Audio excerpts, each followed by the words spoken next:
What's the best gear for your kitchen? That's our Techstination. I'm Fred Fishkin. Joining us is Hannah Crowley, co-author of Kitchen Gear, the Ultimate Owner's Manual, and co-host of America's Test Kitchen's Gearheads on YouTube. Hi, Hannah. Hi, thanks for having me. A real pleasure. This is really such a terrific book. You and Lisa McManus cover so much here. Tell us a bit about how this is organized and the way the book came together. Sure. Well, Lisa actually hired me 13 years ago at ATK, and she'd been there for about 5 years before. So we've both been at the company for a long time. And we started to play around with the idea of a book about a year and a half ago. And at first we thought, it could be like a compendium of equipment, and you look up, oh, I've got a question about sheet pans, and you look it up in that section. But the more we thought about it, we realized who needs a book like that? People don't need a dictionary. They don't need an encyclopedia. What they need, and what we wanted to be able to offer people, is a friend that they can call from the aisle of TJ Maxx and say, hey, this Dutch oven is on sale. Do you think I should get it? And it's sort of that straight talking, real advice. And so that was really our goal here, to, mine our brains for the past 13 to 17 years, all of the most interesting, most surprising, revelatory information, and really the most useful stuff, like what I'm telling my cousin, who I have a text message from right now, who's looking for air fryer advice, what I'm going to tell her, and not just sort of an encyclopedia of all equipment. Yeah, it's funny because a few years ago, who heard of air fryers, right? There wasn't such a thing, and now everybody's got to have one, right? So, I mean, it's become almost essential, it seems. It's funny, yeah. I mean, it's the first appliance in a while I can see where, like in the frozen food aisle, they've all added air fryer directions. That food manufacturers have really adapted because it's so prevalent. Now, like all types of tech and products, there's always so much that's new all the time. Deciding what to include here must have been, I don't know, hair pulling, a big undertaking. Well, in some ways it was. Luckily, we have a lot of pages to cover here, but it was really, we started the book with the most core things, right? So we started and worked out from there items that you need, starting with a cutting board, a knife, starting out with the most basics and building from there. And, I think that everybody needs a certain number of things. Everybody needs these 10 items, say, for example. And then you really have to build based on your personality and what you want to cook. So something that's superfluous to one person could be a core item for someone else. And not everything is brand new. In fact, a lot of stuff, I suppose, is the tried and true, the names that we all know. And that's what you can rely on. Yeah, I mean, the brand new thing really kind of gets my goat sometimes, because if you look at some of these companies, what they're doing is they are just tweaking. They're iterating on a blender, for example. Oh, let's do a new interface. Let's add a new button. And they're just trying to get people to buy. They want people to buy things. They want people to feel like they're left out, like, oh, my blender doesn't have a self-cleaning button.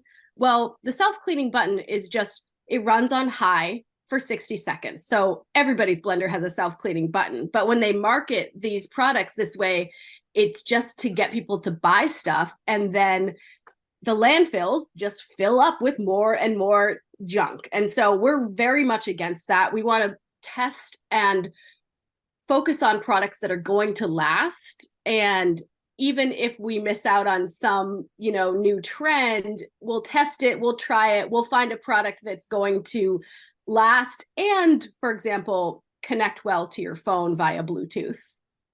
Interesting. So what are some of the absolute essentials that every kitchen should have? I would say definitely a good knife, a good cutting board. We like actually a packing house knife. If you believe it or not, our winning knife is by Victorinox, and it's actually used in the Purdue packing houses to break down chickens. And we have recommended it for over 20 years, maybe 25 years at this point. And it keeps winning and winning. And I think part of why is it is designed to be really comfortable to hold all day long working. And it's comfortable for a wide range of hands. It arrives sharp. It stays sharp while you're working. It's easy to sharpen. So a good knife is number one. Cutting board is number two. The plastic versus wood debate is always a fun one. We get into that in the book too. Going on from there, I would say a Dutch oven. A Dutch oven is so versatile. You can do anything. You can do huge batches. You can use smaller batches. You can bake bread.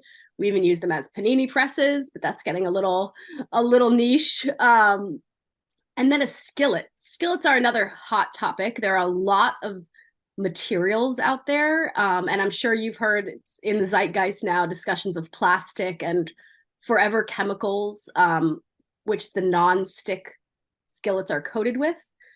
So we've been doing a lot of research in that area. But I think, if you start with those four and a sheet pan, you'll be in pretty good shape.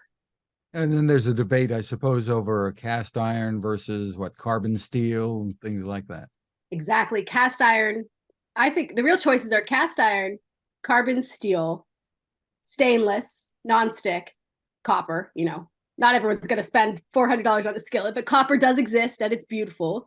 And so we really have been trying to pull people away from nonstick. And we also completely understand why people use it. It's dead easy to clean. It's light.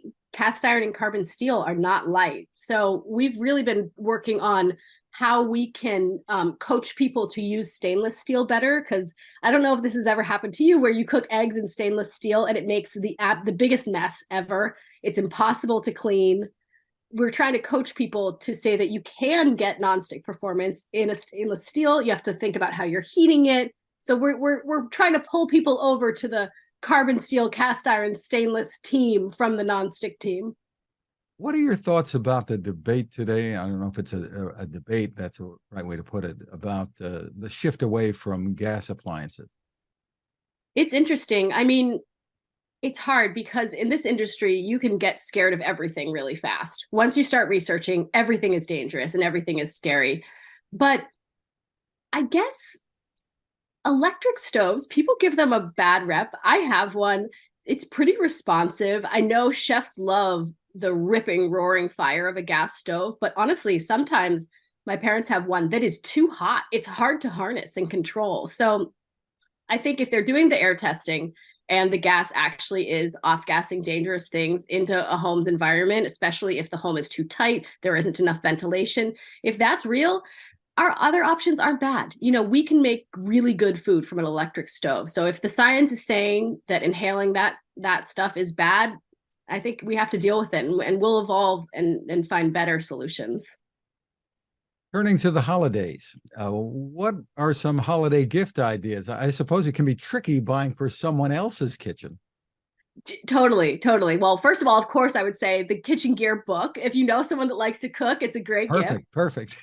But beyond that, I love a thermopen as a gift. It's about $100, so it's not it's a splashy gift, but a thermopen will just take the temperature of your food. And our motto is, once you know what's going on inside your food, you know everything, because you don't have to guess, you don't have to come back and check. You can really calculate things a lot easier. And so a thermopen is a great gift, especially for someone who's getting into cooking, but they haven't leveled up yet. This is a level up gift.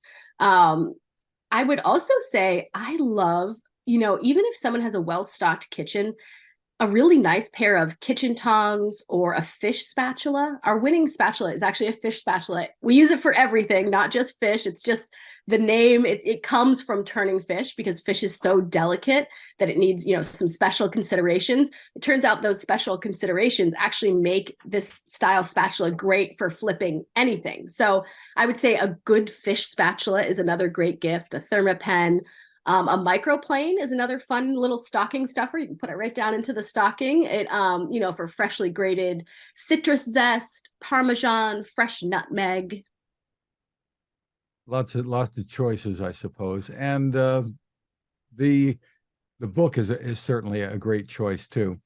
As an executive editor for America's Test Kitchen Reviews, you must get approached by a lot of modern day would-be, I guess, Ron Popeils with the latest amazing gadget here. Yeah, it's funny. I think a lot of people aren't sure what we do. So I'll get an email like, hey, I'll send you a new copy of this, and it's like a $600 machine, or I'll send you a new blender, I can send you this. But we don't accept anything. We cannot accept anything for free. We pay for all of our own equipment. We buy usually one or two of everything, because we've got one that gets all, rugged and during testing, and one to keep beautiful for the TV show. So we spend a ton of money on equipment. And I think this is actually one thing that differentiates us from other folks doing reviews, who are often given the product in exchange for the review. So while I do get those emails, I really don't respond to a lot of them, because we don't get things for free. I'll get the idea, for example. The Challenger bread pan is actually this very cool cast iron oven that goes in your oven and can help you make professional bread at home. That first came to me via email. So I was made aware of it via email, but I did not accept the free one. We went on to test it, buy it ourselves, absolutely loved it. So I'll see things via email, but I don't always engage. Absolutely terrific. What are your thoughts about that? I mean, one of the big trends today is like a pizza oven, inside or outside. My thoughts are, I'm into it 100,000%. We are testing them right now. So I've been eating this pizza and it is so good. I have the Solo Stove, like famous for their bonfires. They came out with a pizza oven. So I tested that here. I have it in my garage right now. It makes pizza that is better than I've ever had at home. And so that's an outdoor pizza oven. We also are testing right now the Univolt and the Breville Pizzaiolo, which are both $1,000 countertop electric pizza ovens, and they can turn out the most beautifully blistered, chewy, tender, leopard spotted doughs. They're both incredible. They came to a tie in our testing. So if someone is in the market for them, just choose the one you like better, because they perform equally as well. Terrific. You're making me hungry. Of all the items, like, we have a giveaway. Once all of our winners, we have a winner's closet. So everything after it's been on TV, the winners go in the winner's closet, and then we give away everything to the staff. And we give to a couple nonprofits first, and then the staff. And so all of us staffers, we have eagle eyes on these pizza ovens. This is what we all want. Terrific. Well, the book again is Kitchen Gear, the Ultimate Owner's Manual. Makes a great gift, but you should have one too. Everybody should. Hannah Crowley, thank you so much for spending time with us. Thank you so much for having me. Happy cooking.